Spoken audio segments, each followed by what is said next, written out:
Okay, training video for the Moline production table.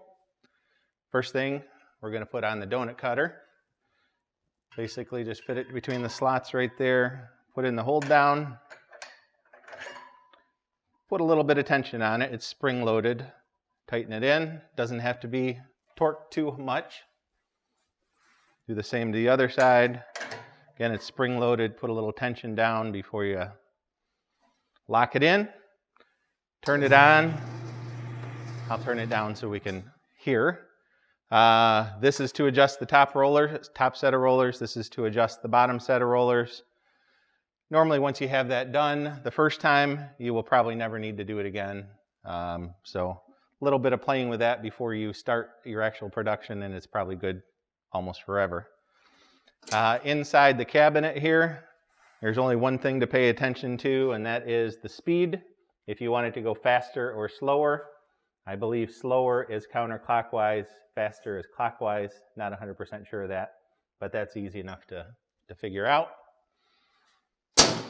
Otherwise, we turn it on. There is a safety here. If you ever need to turn it off, you can always just lift that up. There is a micro switch there. So other than that, the dough will go through one set of rollers right here, come down through a second set of rollers right here, and come out onto the table. As it goes along the table, the cutter will come along. We do have a hexagon cutter, which they also call a scrapless cutter. The only scrap we'll have is just a little bit on the edges, and of course your donut holes, which you'd probably use anyway. The scrap on the sides you can rework a couple times before it's too tough to actually make good donuts.